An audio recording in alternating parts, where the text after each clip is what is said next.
Alright, so for today's video, we're going to be going over some decks from an older format, which is Heart Gold Soul Silver through Diamond and Pearl, or Diamond and Pearl through Heart Gold Soul Silver.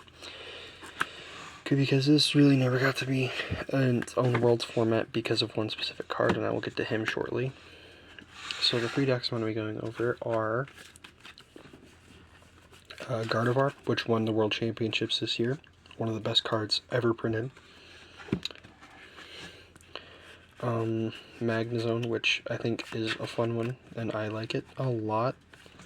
And notice how these aren't real cards; they're kind of they're just cardstock paper cut out, because a lot of these would be really expensive to make. Which is, if you ever want to play older formats, you can either find a buddy who maybe has some decks and stuff, or you can just print them off and just put them in sleeves like I did after you cut them out and stuff. Because I have some actually in my desk right now that I still haven't cut out yet because I'm saving them. But the reason the format was cut short was due to this guy having his overeager ability, which if it was in the active, it was guaranteed to go first, which is just broken, because at this time you could play supporters. I think you could attack turn 1. Yes, you could attack turn 1, you could play a supporter, you could do everything turn 1 and just overrun your opponent. But so, the three decks I'm going to be talking about, and this one was Gyarados, which was a very good deck at the time too. First one I'm going to talk about is Gardevoir, because it has the ability Telepass, which you may search your discard pile, or search your opponent's discard pile, and there's a supporter, which you can only play one supporter per turn. So getting to use 2 of them is huge, and then locking your opponent from any Poke Powers, which are super big at the time, such as like Telepass itself, Cosmic Power on Claydol, Dark Palm on Dusknoir, Uxie, etc. It was just a huge thing at the time. And so what this deck would try to do would be to set up a Spiritomb, usually in the active, and use its Darkness Grace and its Keystone ability to your advantage, because even if your opponent couldn't play trainer cards, and Darkness Grace allowed you to evolve a Ralts up to a Kirlia, and then you just put a damage counter on Spiritomb. So when you did that, you could either choose to evolve into the Gardevoir or the Gallade, which the Gallade was good really early game because of Psycho Cut, and you could flip as many of your face-down prize cards as you like and do 20 more damage for each one you flipped over, and its base is 60, so you had a maximum of 120 at the time, which is a big number if you can tell. 130, 110, and the gimmick of the 120, and the gimmick of this era was Level X. And Level X is basically filled in as a Pokemon slot, so you could bring 3 Gardevoir and 1 Gardevoir Level X. But you had to have a Gardevoir in the active spot, and then you could play it on top of it. That's how you'd get a Level X. So, this one was solid. It was okay. Bring down the Pokemon with the lowest HP, yours or your opponent's, was just knocked out, which could be good, could be bad. And its ability Teleportation, choose one of your active Pokemon or one of your bench Pokemon and switch Gardevoir with this Bat Pokemon, which was solid. But the best part about this was that you could still use your Telepass, Poke Power, and Psychic Lock on the Gardevoir beneath you, because it was not like a full evolution, it was only on top of it.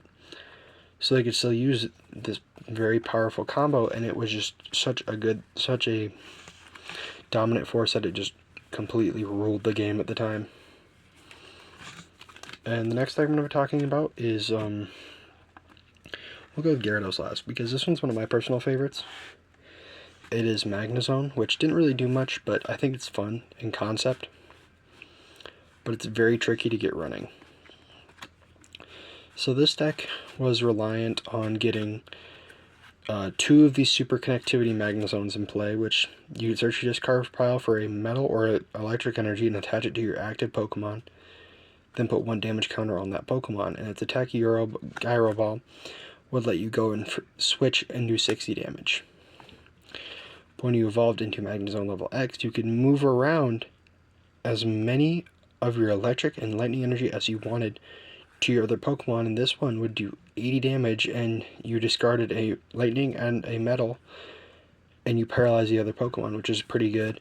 And this one for Metal, electric and 2 colorless, you discard a metal and a lightning, and you had the option to, and you could do 120 damage. And so the goal was to set up a Claydol, because if you read Claydol, it says you might choose 2 cards from your hand and put them on the bottom of your deck, and then draw cards until you have 6 cards in your hand, which is a really powerful card, and it was used in every single deck at the time. And also using Blissey to heal your Magnezones by using its Nurse Call, which once a turn you could heal 2 damage off.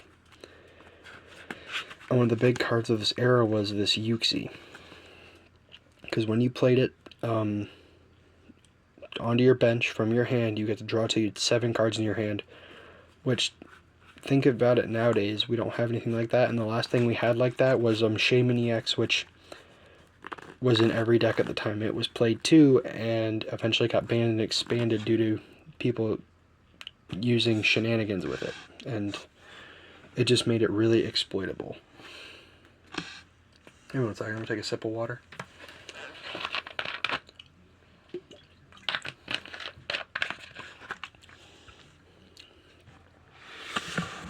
The last deck I'll be covering is a personal favorite of mine, is Gyarados, because this deck is super powerful, and I think it was one of the top decks at the time.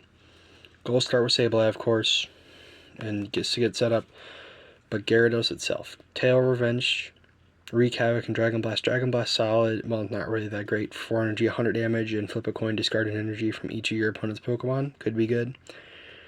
Wreak Havoc, 40 damage, flip a coin until you get Tails for each head, discard the top card from your opponent's deck.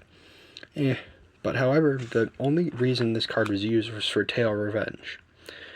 30 damage times the number of Magikarp in your discard pile, so at any given time you could do 90 damage, but that could be buffed to upwards of 140, and I'll explain how. So one of the first parts to that would be Crobat. Crobat was a card that was played a lot, especially in combination with Luxray, level X, which was solid too. I'll explain that, and I'll explain that one first. Luxray GL was played in a lot of decks because when it was in the active and evolved into Luxray GL level X, you could just bring one of your opponent's bench to the active and just take a knockout, basically, except for your tree cost. So that was pretty good. But the big part of this one was between... I'll explain these two later. But back to Crobat. Crobat, when you played it from your hand, you put 1 damage counter on one of your opponent's Pokemon. Didn't matter which one it was. Just any Pokemon. Well, that in combination with Poketurn, which let you put one of your Pokemon SP, which is like the GLs and the Luxray too, meant you could reuse them as many times as long as you had these in your deck, you could reuse them up until you ran out of these, essentially, which made this deck really powerful and could take a lot of one-hit KOs early because of the next thing I'm about to show you, which is Broken Time Space. And you may evolve each player may evolve a Pokemon that he or she has just played or evolved during that turn. So basically, instead of having to wait a turn to evolve your Magikarp into Gyarados, if you have a Broken Time Space, you can bench your Magikarp, evolve it straight into Gyarados, and start attacking with it, which made it really efficient and really fast. And remember how I said it could get damage up to 140? Well, part of that was for Expert Belt because it gave you plus 20 health and plus 20 attack, but you gave an extra prize card, which for Gyarados wasn't as big of a deal because you're just swinging so hard super fast anyways that you're just taking knockouts anyways and don't have to worry about it. But one of the big cards I've noticed that helps a lot in this game, and a lot with this deck, is the Felicity's Drawing Supporter. You discard up to 2 cards from your hand. If you discard 1, draw 3, and if you discard 2, draw 4.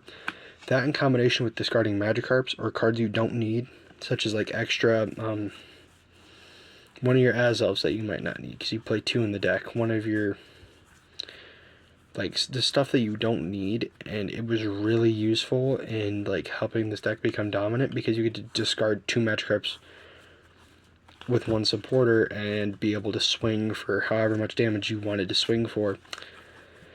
And yeah, I kind of just had that interaction. I mean, that kind of as a video idea for today. Oh, a cool interaction I'll bring up really quick since I have them out here is the Sableye and Sableye interaction. Because if you have 2 Sableye in play, If your opponent has a Sableye and you have a Sableye, essentially it's basically just you play rock, paper, scissors, or flip a coin, or roll a dice until the person wins, and that person goes first. But at a time where if you went first, you could like just KO something, it was really good. But yeah, that's today's video. Thank you for watching.